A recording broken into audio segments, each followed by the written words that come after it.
A Constituição Federal é um pacto com a dignidade e a civilidade da nação. E a nossa Carta Magna, a Constituição Cidadã, carrega em seu coração a peça basilar para qualquer Estado que se pretenda democrático, a igualdade. Uma igualdade que não se limita ao papel, mas que exige que todos sejam tratados com o mesmo rigor e a mesma proteção, sem distinção de qualquer natureza. É nessa base que reside a defesa da vida, da liberdade e da segurança de cada brasileira e brasileiro e estrangeiro que aqui habita. Mas a lei, por si só, é letra fria se não houver militância e devoção à justiça. A justiça com letra maiúscula, a justiça cidadã. Para a nossa sorte, existem operários do Código Penal nesse sentido. Profissionais que não veem a Constituição como um manual técnico, mas como a bússola moral e ética para uma sociedade próspera, que dedica o seu talento para que a palavra escrita chegue de fato a cada cidadã e a cada cidadão, em busca de que o bem coletivo possa promover o bem-estar individual. Em nossa edição de hoje, o Conversa Sem Curva, temos a satisfação de receber um grande expoente nesse sentido, advogado, procurador de justiça aposentado e integrante do Grupo Prerrogativas, sócio do escritório Tardelli e Giacom Criminalistas e cofundador do canal Fala Direito Comigo. Ele se destaca por seu talento e ativismo pela manutenção e preservação de nossas garantias fundamentais.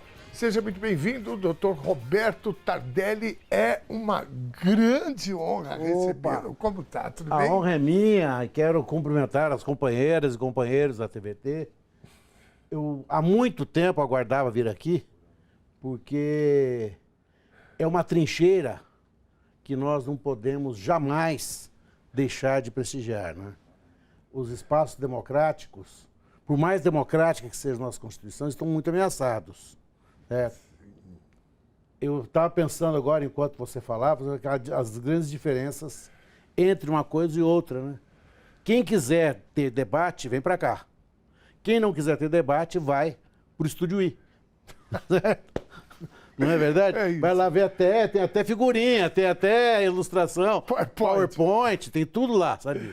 Acho que... Porque a gente vive um tempo em que as narrativas estão se sobrepondo às realidades. Isso é muito perigoso. Agora nós estamos vivendo isso. A campanha nem começou ainda e nós estamos assistindo a shows de horrores. Diários. Sem que a chamada grande mídia, que está cada vez menos grande mídia, né? A grande mídia está nas redes sociais, está difundida nas redes sociais, o que é muito perigoso, também, mas é mais democrático, mas é mais perigoso. Então a gente tem que estar aqui atentos, com o olho no peixe ou no gato, porque a coisa não está boa, não. Tardelli, nesse sentido, eu quero falar muito sobre isso hoje contigo. Agora, eu queria começar por uma situação que está acontecendo agora, que é o método, na minha avaliação, Lava Jato, parece que está sendo requintado com essa questão do Master. É exagero meu? Como é que você avalia isso? Qual foi o grande problema da Lava Jato? Onde que a Lava Jato colocou o ovo em pé para dar protagonismo aos agentes da justiça? Foi convencê-los a agir à margem da lei, mas em nome do interesse público. São os cavaleiros do bem. Sim. Certo? Podemos matar a lei, mas estamos prendendo, estamos recuperando dinheiro, estamos separando os maus, estamos limpando a sociedade, estamos fazendo uma verdadeira faxina moral da sociedade. E esse discurso colou magnificamente durante anos, fomos todos testemunha disso, aquele dinheiro duto do Jornal Nacional, a força-tarefa, que nada mais é que um grupo de promotores sendo porta-voz, emitindo notas oficiais, né? Moro deixou de ser juiz, passou a ser um profeta, acima do bem e do mal, o genro que todas as vovozinhas queriam ter em casa, certo? Sim. A coisa tomou um vulto e uma dimensão que os colocou acima do bem e do mal. Quando caiu, e ainda assim, nós temos lá Moro com índices horrorosos que eu digo pelo vulto desses índices, certo? No Paraná, Dallagnol virando pastor, tentando aí antecipar o apocalipse, né? De tal sorte que isso impregnou, isso criou uma cultura. Essa cultura vai se manifestar, é uma doença crônica. Quando acontece alguma coisa, recorre. Ela aparece. E como que ela aparece? Os sintomas são clássicos. Vazamentos seletivos de informação, alguém acima do bem e do mal, alguém satanizado, abaixo de todas as possibilidades de tolerância e compreensão, por menos que o Vorcaro um ser simpático, e não é. Qual a razão da divulgação da intimidade dele com a namorada? Claro que com as nossas namoradas, com as pessoas que nós amamos, todo mundo se infantiliza um pouco. Claro. Certo? Agora, compuseram um personagem. Para que esse personagem grande, antipático, sem saída, sem alternativa, faça o que todo mundo está esperando que ele faça. Uma delação premiada, a delação do fim do mundo, aí ele vai dizer os nomes que estão lá no índice do demônio. Olha, esses aqui são... Sim. E a gente meio que... Esse filme nós já vimos. A mocinha, que é a democracia, morre no fim. Certo? Sim. Por menos que a gente goste, nós temos que respeitar o Estado Democrático de Direito. Eu diria para as nossas companheiras e companheiros, entrar no YouTube, tem lá o discurso do então deputado Ulisses Guimarães, ele dura 15 minutos, não mais do que isso, do dia da promulgação da Constituição de 88, e que ele dá o sentido da Constituição Cidadã. Por que essa expressão? Por que esse nome, Constituição Cidadã? Porque foi pela primeira vez na história do Brasil que uma Constituição teve a cidadania como protagonista e não o Estado. Certo? Isso muda completamente a análise e a referência desse jogo em todos os seus aspectos.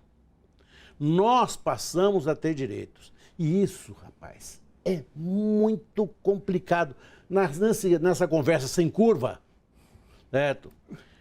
O agente que nunca precisou respeitar direitos, quando ele tem que respeitar, ele não sabe como proceder, porque ele não está historicamente acostumado com isso.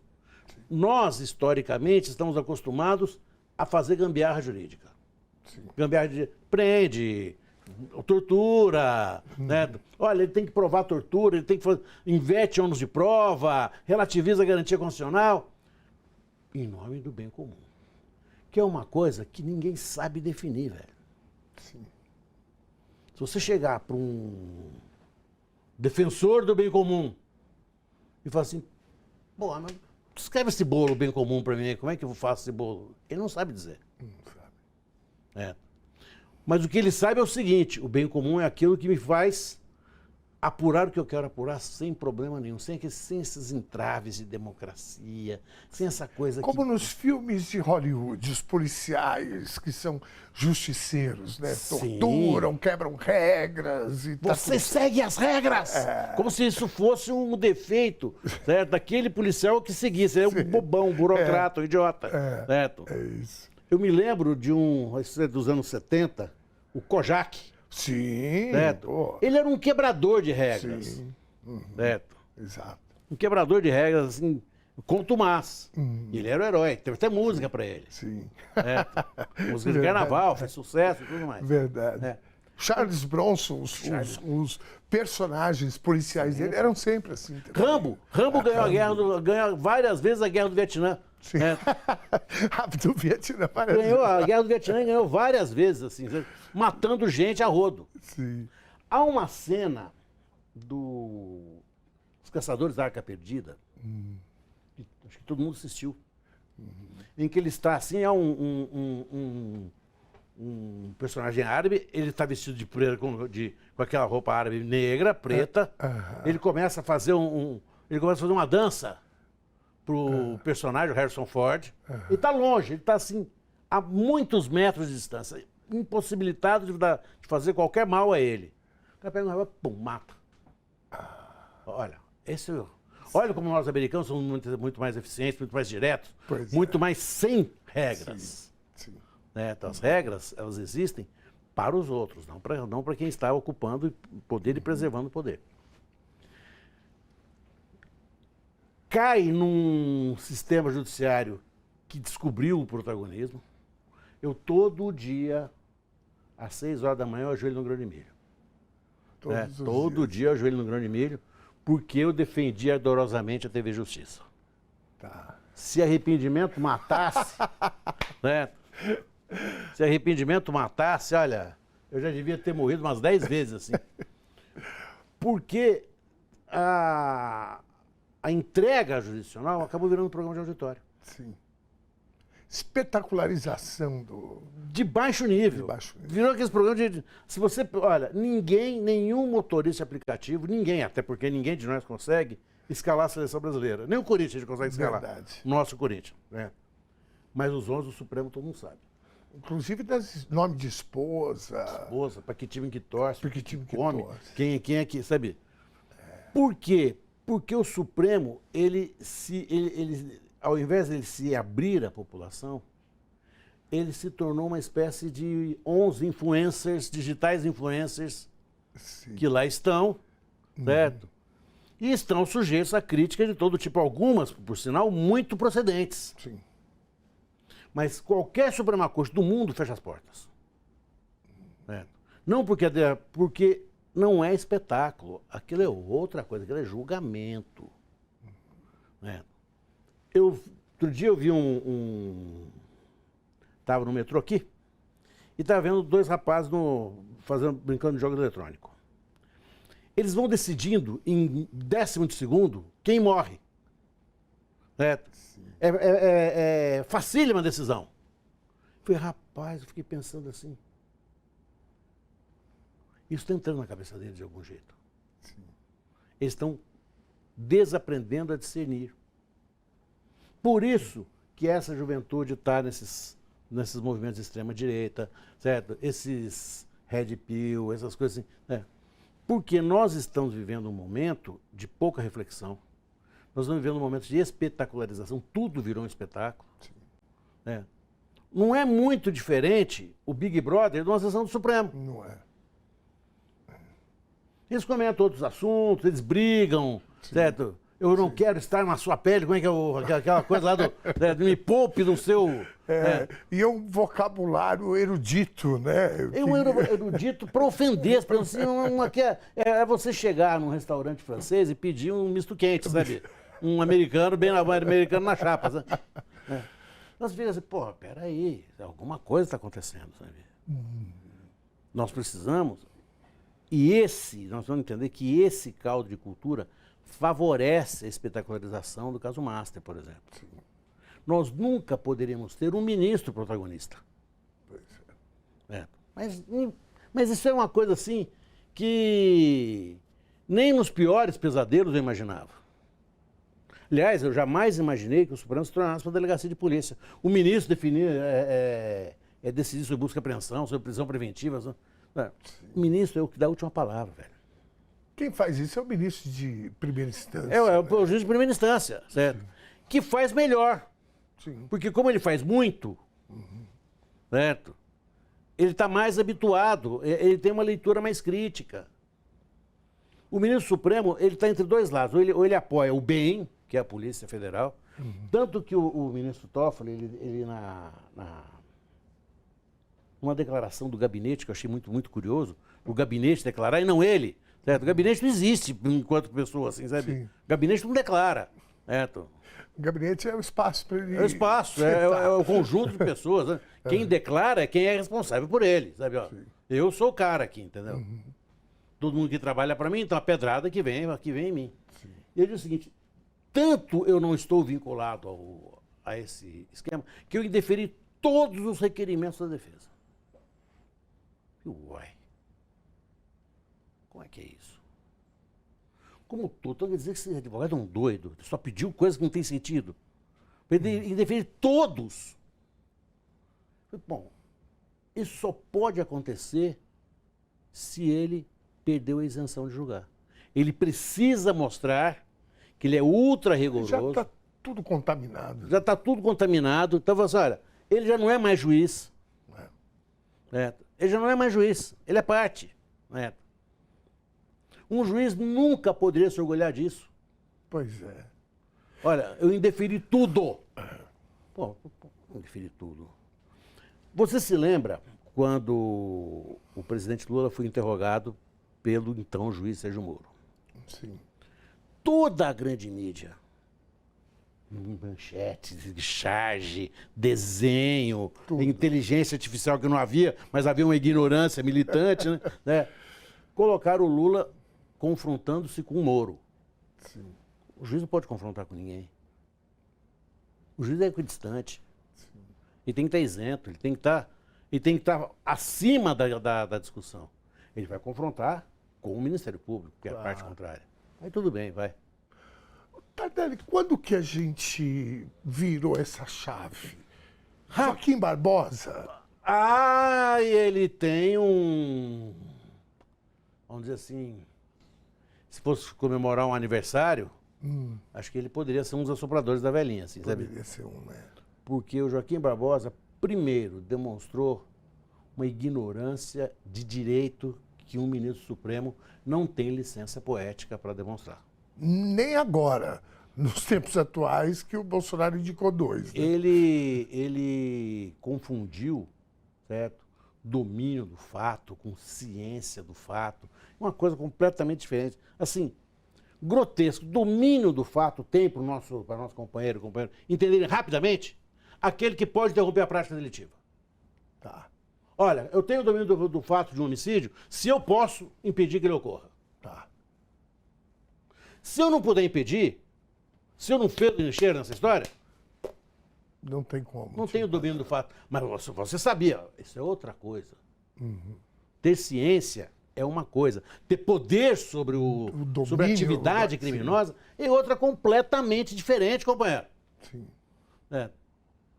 Pelo amor de Deus. Até o Fernando Diniz não faria uma loucura tática dessa. Assim, ele está irritado com o Fernando Diniz. Foi confirmado agora. Técnico do Corinthians. O palmeirense já berrou aqui para ele, só melhora. Tardelli, o domínio de fato, eu estava pensando aqui, é como se eu pego carona num carro e o motorista não tem carteira de motorista.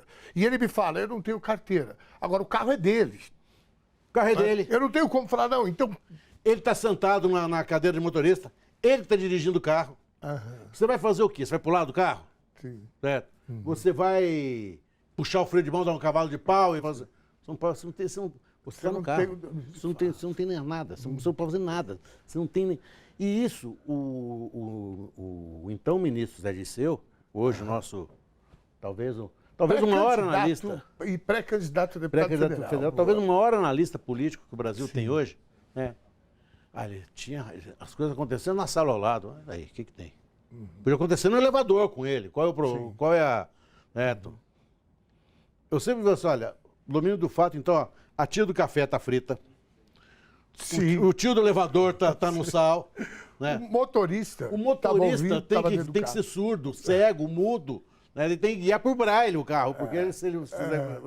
É aí o ponto eu acho que um dos pontos de virada dessa... Porque a ação penal 470 fez com que os ministros descobrissem o glamour da decisão, velho. Havia, por exemplo, todo respeito ao ministro, mas é absolutamente destituído de qualquer sentido jurídico. Isso é um salto twist carpado, porque na época estava aquela Daniela dos Santos dando show no mundo todo, com aquele salto twist carpado que ela criou, certo? Sim. Aí vai o ministro e fala, isso é um salto twist carpado. Você é um ministro do Supremo. Você não é... Nós não estamos numa roda de chope. numa roda de chopp, num churrascão, você pode falar o que você quiser. Mas você, ministro supremo, sentado na cadeira de ministro supremo... Não pode. Você não pode dizer isso. Você não pode afirmar que eles assim agiram, aspas, por certeza da impunidade. Eu tenho para 50 anos de vida jurídica. Eu nunca vi ninguém agir com certeza da impunidade, salvo agentes públicos quando cometem crime, se valendo da condição pública que tem. O particular, eles nem sabem o que é isso. Isso não tem nem sentido. Isso não tem um sentido de mundo interior. Se você for perguntar o que é certeza da impunidade, eu sei que não vai acontecer nada comigo. Não, não é isso. É muito mais. Não, são expressões que são jornalisticamente geniais, mas juridicamente elas não têm sentido. E isso, como a gente percebia que havia um certo espichamento para entrar ao vivo em determinados horários de televisão, né?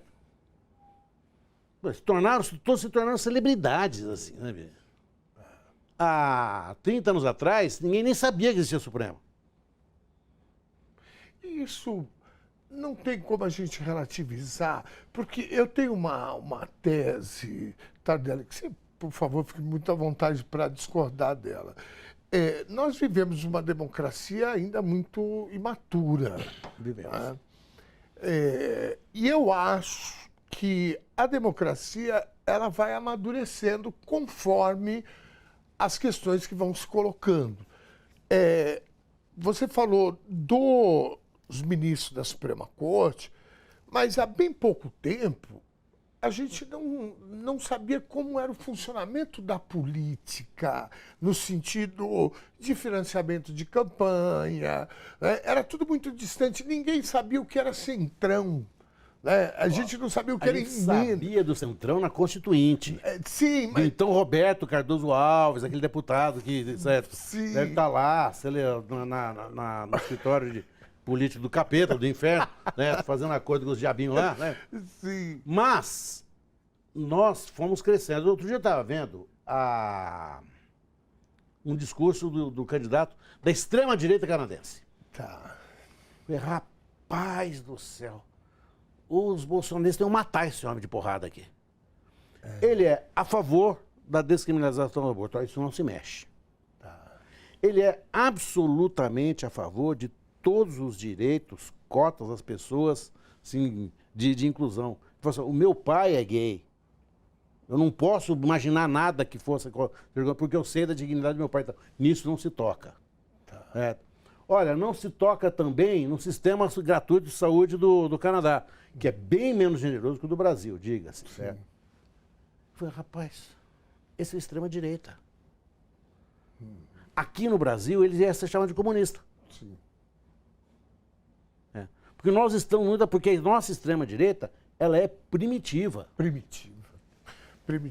Mas a minha questão é, esse período que a gente está passando de maior tensão, de a extrema-direita criar musculatura, elegeram, né, um presidente por 4 anos. Um congresso. Um congresso que a gente está bebendo desse veneno agora. Agora, pedagogicamente, para o país, eu acho que tem um cenário. A minha pergunta é, no judiciário, não seria também importante que a população conhecesse um pouco e falasse, não, é assim que funciona? Eu creio no seguinte. Todas as famílias tradicionais do passado, lá das antigas, tinha alguém do clero, certo? Sim. Aquelas famílias... Aqueles domão de GPS, sabe? Sim, que você põe no GPS da erro, porque é a Alameda, a praça, a ponte, é tudo assim, né? Boa. Aqueles domão bacana. Você lê assim, né? Da esquerda para a direita, você vai lendo. Tinha lá um integrante do clero, um bispo, um arcebispo, porque o poder estava com a igreja. Quando o poder se desloca para a burocracia estatal, essas famílias passam a ter representantes no judiciário do Ministério Público. Então, muito do judiciário, muito do Ministério Público está na elite rural paulista. É isso. é gente que está aqui desde as capitanias hereditárias. Exatamente. Que eu chamo, quando eu vou assim fazer júri, essas coisas, da palestra, é a turma do bifão. Nunca tiveram dificuldades na vida. E não conseguem reconhecer, porque você vive num nicho muito, muito fechado e exclusivista, que há uma multidão gigantesca e incontável de pessoas que vivem em insegurança alimentar, que você vê o seguinte, eu não sei o que eu vou comer hoje, se eu vou comer. Então, é aquele que come o dia que trabalha. Sim. O trabalho o dia que come, como se preferir. Esta dicotomia, ela vai se tornando cada vez mais complicada quando a legislação vai se tornando mais democrática. Porque são pessoas que não estão habituadas à democracia. Sim. Elas vivem ainda no regime imperial. Sim. Certo? Eu acho que tem gente, muita gente dessa turma aí, que vê pobre em fotografia. Sim. Você tem um carro oficial, um carro preto, nunca vou morrer sem entender por que o contribuinte tem que pagar o transporte do desembargador da casa para o tribunal. Sim. Um carro todo preto, revestido, né? Tem um motorista, tem elevador próprio. Privativo de desembargadores, privativo de juízes. Né? Privativo. Será que eles estão com medo de alguém, de chegar alguém do popular que vai soltar um peido no elevador e isso bagunçar a cabeça jurídica dele? Tirar a concentração. Tirar a concentração. Qual é o medo que se pode ter disso, né? É uma concepção elitista. Elitista. Quando a gente tinha um Pacaembu aqui em São Paulo, quando ele pertencia à municipalidade, havia um camarote exclusivo.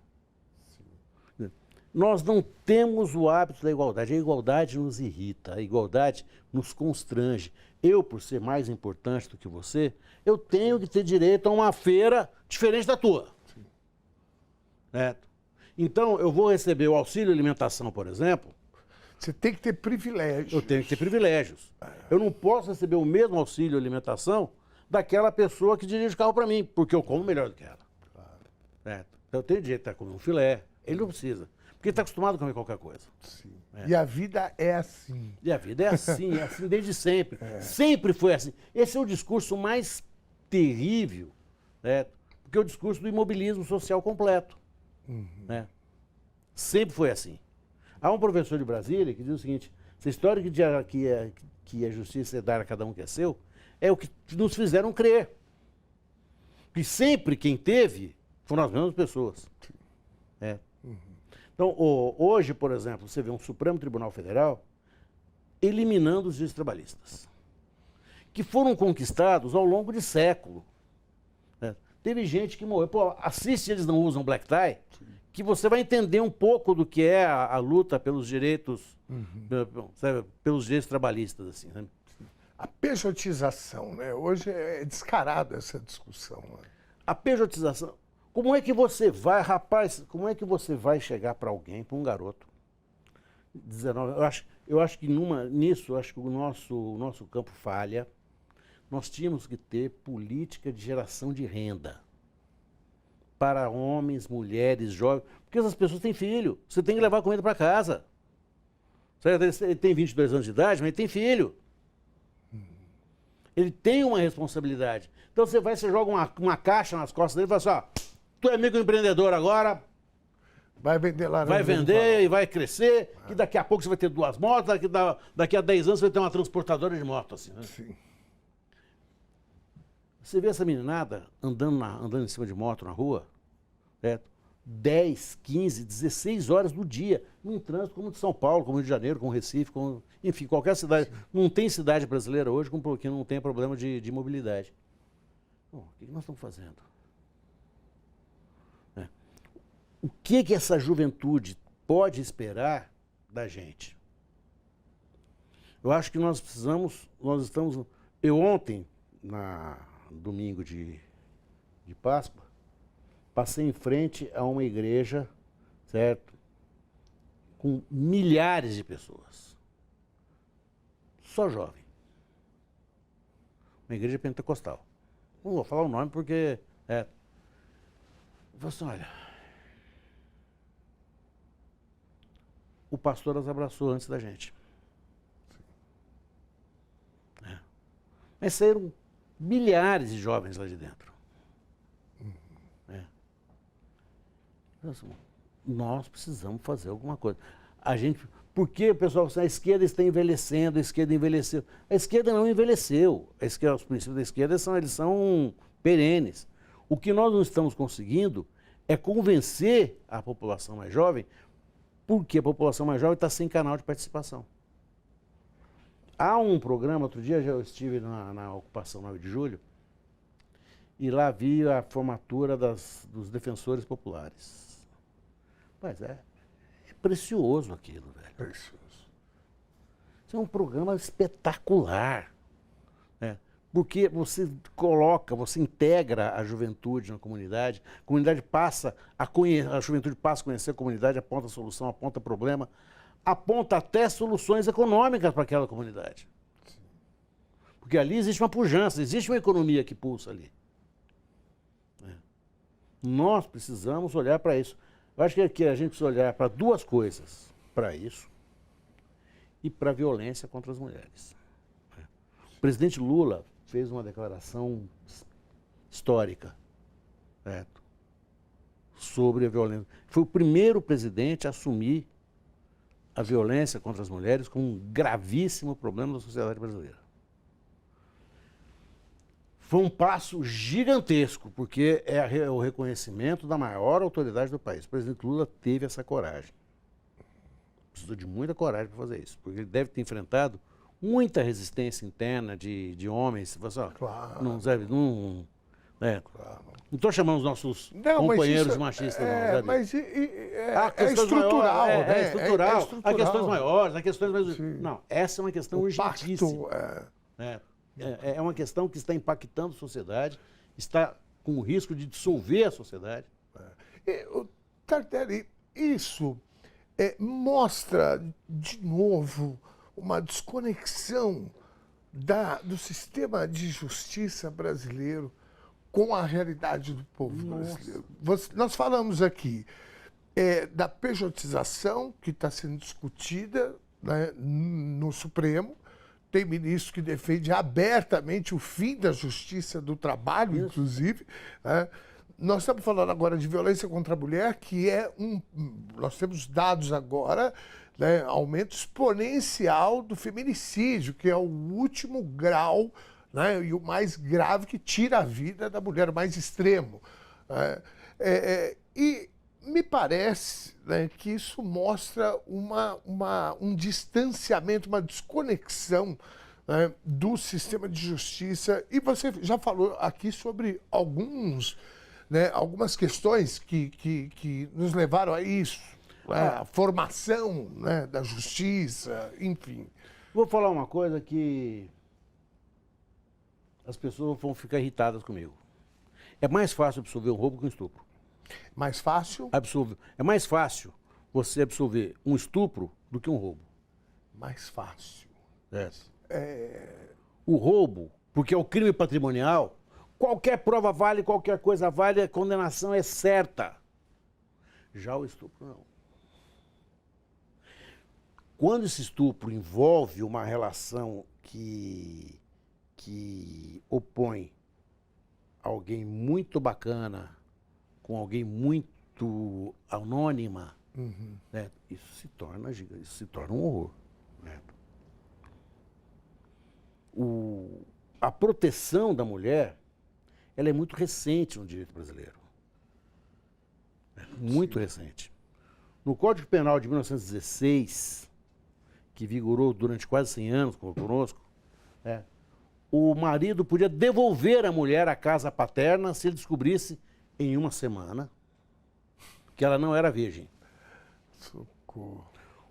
Isso foi, do ponto de vista histórico, foi ontem. Foi ontem. O pai podia deserdar a filha que o desonrasse em sua casa. Desonra da filha solteira que tivesse atividade sexual. Certo? A mulher honesta, a mulher precisava ser honesta para ser vítima do crime de rapto. E havia um tipo penal, o artigo 218, salvo engano, 219 da redação antiga do Código Penal, que era corrupção de menores. Corromper menor, assim, entre 14 e 18 anos, a permitir que se pratique. Enfim, a tal prostituição, prostituição juvenil. Só que o verbo corromper exigia que se comprovasse que aquela menina era, aspas, por favor, aspas, não estou dizendo, aspas. era pura. Se ela já fosse corrompida, ela não era vítima do crime. Portanto, não tinha nenhuma proteção jurídica, a ponto de eu ter visto uma vez um folder de um que chegou às minhas mãos, vá para o Brasil, lá pode. O turismo era a base. O turismo sexual existia e era o atrativo. Sim. O que o Epstein fazia nos Estados Unidos já era proibido, aqui era propaganda de turismo. Sim, por quê? Porque ela não tinha acesso à proteção jurídica. Sim. Isso foi muito recente. Foi muito recente. Até 1962, eu sou nascido em 58, que veio o Estatuto da Mulher Casada, onde ela Estatuto da Mulher Casada, onde ela recuperava os direitos os direitos civis que ela perdia com o casamento, porque ela devia obediência ao marido. Até hoje existe, isso eu acho uma loucura. Perde o poder familiar, diz a lei. Os pais que castigarem, olha a expressão, por favor, imoderadamente os filhos. Imoderadamente os filhos. Como é que você vai saber se o castigo foi moderado ou imoderado? Só depois da porrada que você vai saber o seguinte, essa porrada foi forte demais, foi... Sim. Que doideira que é essa? É uma loucura, é uma loucura. Então, se ele bater um pouco, tudo certo. Tudo certo. A tal palminha pedagógica, o tapinha pedagógico. E o mais assustador, Tardelli, é que tudo isso, do ponto de vista histórico, foi ontem. Foi ontem, está sendo hoje. Está sendo hoje. Ou seja, nós consolidamos a violência como uma forma de educar e de nos comunicarmos domesticamente. Eu sempre brinco com as pessoas quando eu vou fazer. Até hoje, eu quero entender por que a nota abaixo de 5 tem que ser em vermelho. Por que não pode ser azul? 3 em vermelho, em azul, vira 8? Não vira. Mas é para o pai ver, para a mãe ver lá na entrada da casa que ela sabe que ela vai apanhar. Ela sabe que ela não pode mudar, ela não pode ir para outra casa, ela não pode trocar de pai, ela não pode trocar de professor. Se essa criança for minimamente digna e tiver autoestima, o que ela faz? Ela falsifica o boletim. Sim. Eu não sou obrigado a apanhar. O que é isso? É um horror. A nossa educação, ela ainda é centrada na violência. Na punição, né? A punição. A punição, a violência só deixa de ser respeitável quando ela for injusta. Bateu sem motivo. Não pode ter motivo para bater, não existe motivo para bater. Isso foi se consolidando, isso se assenta na nossa sociedade. E eu te conto mais uma coisa, depois você me interrompe, eu falo muito. Não, por favor. Aqui a conversa é essa. Perto de casa tem um ponto de ônibus. Esse ponto de ônibus, certo? Ele sai lá da Zona Oeste e vem para aqui na Zona Sul. Ele anda uns 4 fusos horários dentro de São Paulo, assim, né? Sim. E às 6 horas da manhã, que é o horário que eu acordo, esse ônibus ele é essencialmente feminino. São as mulheres que vão entrar nos escritórios, que tem que chegar muito cedo, só que elas saem muito cedo. Já é a segunda condução delas. A nossa colega aqui faz esse percurso, exatamente. E horário, a nossa colega aqui que nos assessora também.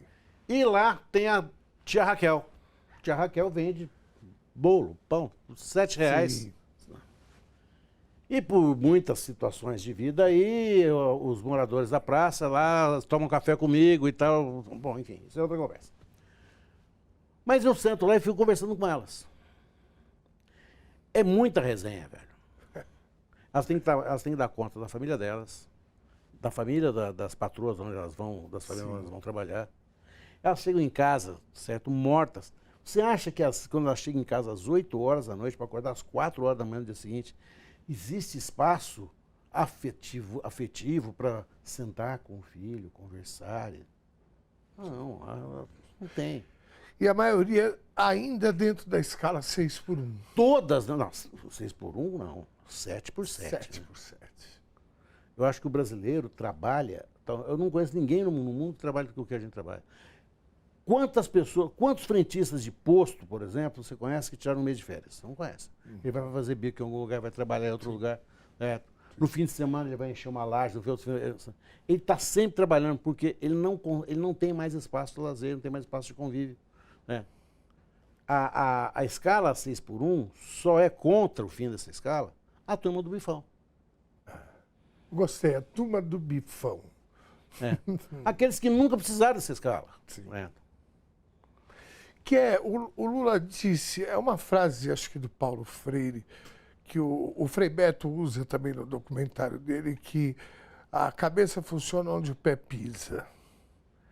E isso, numa perspectiva do judiciário, eu acho que faz um sentido maior ainda. Maior, rapaz. O ex-presidente do Tribunal de Justiça, eu vou me poupar de dizer o nome, dá uma entrevista histórica. E é o seguinte, olha, o juiz não pode estar indo para Miami sempre para comprar terno. O juiz tem que ter um terno bonito, tem que ter um bom sapato, tem que ter uma boa camisa, uma boa gravata. Eu me lembro disso. Certo. Ou seja, ele arrancou o juiz da população. Sim. Se você for a um fórum hoje, isso é uma constatação extremamente dolorosa, você vê juízes e juízas extremamente bem vestidos. Tudo bem. No ambiente de trabalho, eles estão julgando pessoas extremamente pobres, miseráveis. Sim. Pessoas assim que estão abaixo da linha da miséria, que são os $2 por dia. Eles não conseguem compreender como que essas pessoas sobrevivem. Eu tive um caso muito interessante uma vez de uma mulher, que, na época que havia cheque, para a nossa população mais jovem, existia um papel, esse papel chamava cheque, a gente escrevia um dinheiro lá, certo? Assinado e falava assinado embaixo, era complicado toda a vida, tinha que levar no banco, sabe? Mas existia esse papel chamado cheque.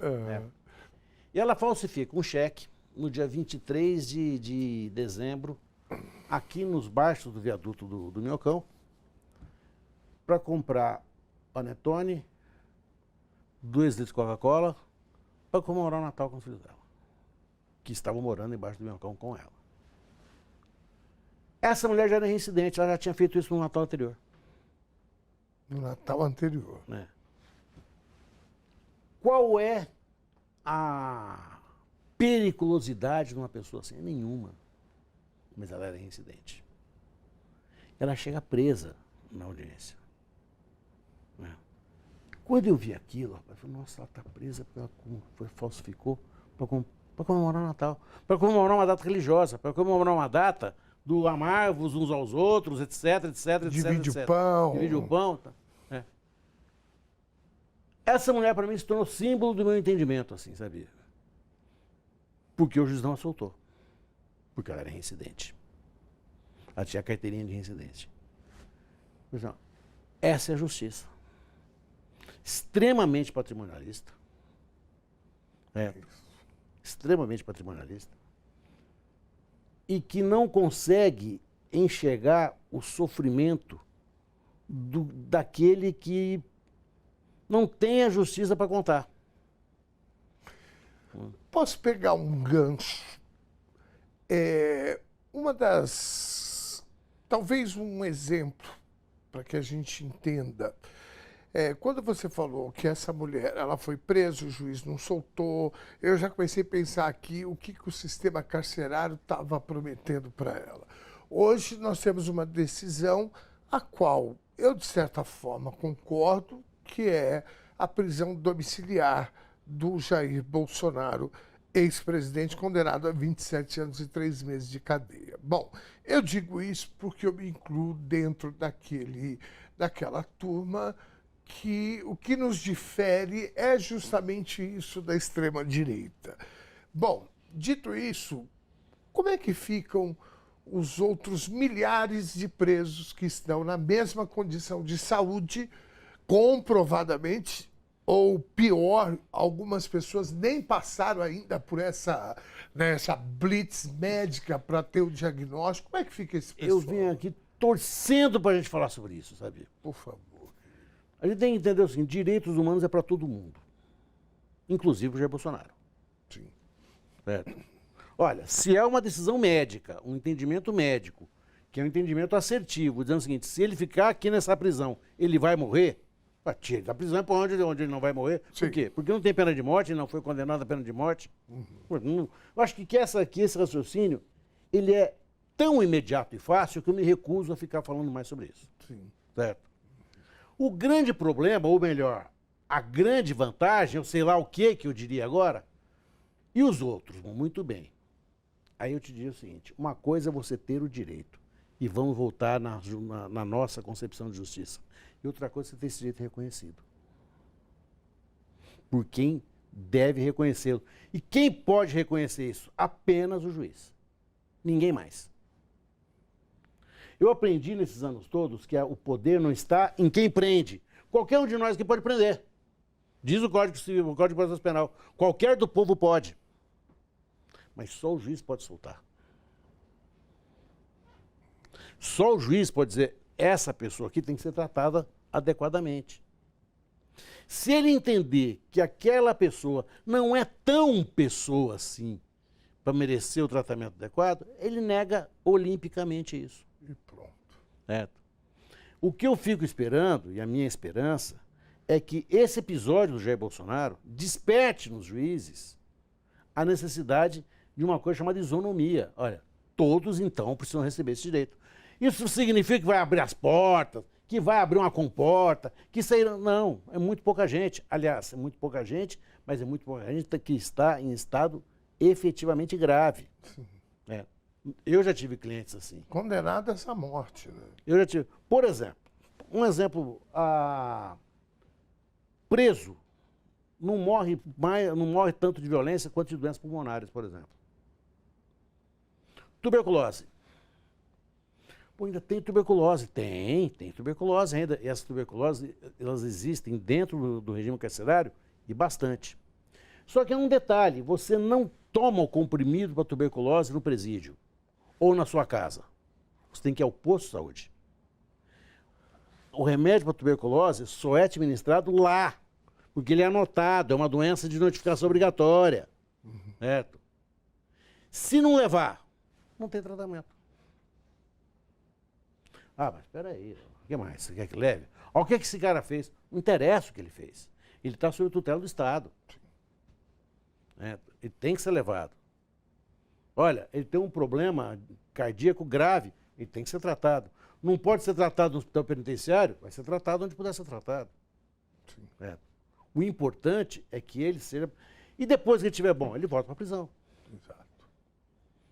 É exatamente essa a natureza da decisão do Jair Bolsonaro. Ele vai lá, ele vai convalescer o que tiver que convalescer. Não sei por quanto tempo, não sou médico. Quando os médicos disserem, tá bom, ele volta. Tá. A Suprema Corte estipulou 3 meses, né, para reavaliar. Querido doutor Roberto Tardelli, eu passaria horas conversando com Vossa Excelência aqui no Conversa Sem Curva. Mas tempo de televisão é sempre curto. A gente tem mais um tempinho que eu queria usar esse tempinho para a gente falar sobre... Nós estamos falando muito de justiça, falamos sobre a Constituição Cidadã, os direitos humanos. Tivemos alguns casos que o senhor exemplificou aqui de uma forma muito precisa. O que, de fato, nós, enquanto sociedade brasileira, precisamos para mudar essa questão da justiça? Que a justiça realmente alcance todos e todas da mesma forma. É preciso desencastelar. Está faltando o juiz cidadão, a juíza cidadã, o promotor cidadão, a promotora cidadã. Aqueles que conseguem, né, estar com as pessoas e entender o que é viver numa sociedade que tem a desigualdade econômica como um problema, uma vergonha mundial. Nós não podemos trabalhar com a ideia, e muitas vezes você já deve ter ouvido isso, né? As pessoas ganham Bolsa Família porque não querem mais trabalhar. Essa opinião, ela é criminosa.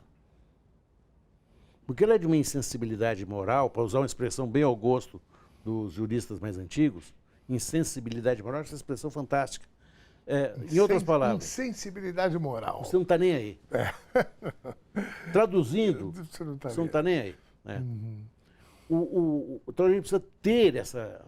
Os melhores juízes que eu conheci foram juízes que tiveram no seu repertório de vida situações em que eles também foram injustiçados, também viveram carências, também viveram relações profissionais difíceis, também viveram relações amorosas difíceis. Você precisa... Eu costumo brincar com as pessoas, me perdoem, eu não sei que horas vai esse programa ao ar. Certo? 9 da noite, agora já são quase 10. Quase 10. Olha, ser corneado é uma lição fabulosa para quem exerce o poder. Isso é genial. É uma lição de vida, porque te ensina que você não é a pessoa central do mundo. Você precisa olhar para o lado. Não é a sua verdade da lei, mas é a lei que você tem que aplicar e aplicar na forma como está o preâmbulo da Constituição brasileira, que é uma das coisas mais maravilhosas que nós temos no Brasil. Tornar-se uma sociedade justa, fraterna, plural, sem preconceito, fundada na paz, combater as diferenças sociais, combater as diferenças econômicas, combater todos os preconceitos. Essa é a justiça que a gente precisa. Uma vez eu vi alguém falando que a gente só vai mudar de fato esse sistema quando a gente tiver, desde o delegado plantonista, alguém, como você falou, que passou por injustiças, que viveu aquela coisa que a gente falou agora há pouco, sabe, a cabeça pensa onde o pé pisa, né? A pessoa que teve o maior sacrifício para se formar, entende sobre igualdade, o que é justiça, o que não é, e isso subindo desde o delegado lá de plantão até o juiz lá em cima. Está correto essa Perfeito, análise? porque você não precisa de gênios do direito. Os gênios do direito vão escrever livro. Estão nas academias. O que você precisa é daquela pessoa que tem um senso de justiça. Eu trabalhei com um juiz em Ribeirão Preto, já falecido, chamado José Carlos Sobral. Foi inclusive filiado ao PT, foi candidato a prefeito em Ribeirão Preto e tal. Ele não era um jurista brilhante, pelo contrário. Mas ele tinha um senso de justiça extremamente desenvolvido. Ele não errava uma. Ele não errava uma.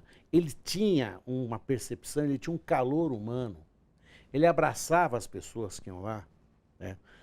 Todos os dias eu via gente saindo de lá chorando. Chorando assim, viemos no lugar certo, ainda que não tivesse obtido aquilo que fosse buscar. Viemos, alguém nos ouviu. Alguém nos escutou. A justiça é isso, é escutar as pessoas. Não é dizer às pessoas. Porque na primeira aula do direito, fala assim, a justiça é dizer o direito.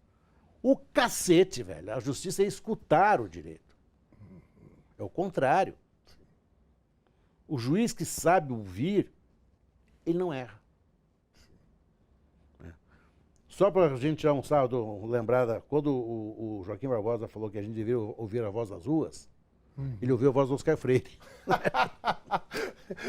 Depois passou pela Faria Lima. Passou pela Faria Lima. É rua também, certo? Muito bem. Olha, doutor Roberto Tardelli, uma honra recebê-lo aqui. Felicidade. Eu quero ver se a gente vem mais vezes repetir a conversa, porque esse mundão, ele vai mudando a perspectiva. O problema de me convidar é um só, eu aceito. Sabe? Aí depois tem que sair correndo. Né? Imagina, imagina. Eu queria que você olhasse para essa câmera agora aqui e desse um recado para a gente olhar, da tua perspectiva, obviamente, o que a gente pode fazer enquanto cidadão e cidadã em relação ao sistema de justiça e o sentimento de justiça do povo brasileiro. Um dos maiores filmes que eu já vi se chama O Grande Ditador. O Grande Ditador é uma antecipação genial do Charlie Chaplin às terríveis ocorrências que viriam depois na Segunda Guerra com Adolf Hitler. E esse filme termina com um discurso. Talvez seja um dos momentos mais magníficos da história do cinema. E ele diz assim, não sois máquina, homens é que sois. Eu adaptaria isso e diria assim, não sois um algoritmo, não sois uma inteligência artificial, vocês são homens, nós somos. A nossa contradição, as nossas virtudes, é que nos tornam fascinantes. Nós chegamos aqui por causa disso. Nós não podemos sucumbir à inteligência artificial, aos algoritmos. Nós precisamos, mais do que nunca, exercitar aquilo que nos diferencia do resto do planeta, a nossa natureza humana. E é em nome disso que eu quero dar um beijo para todo mundo. Querido Dr. Roberto Tardelli, uma honra a nossa conversa. É nóis. Viu? Muitíssimo obrigado.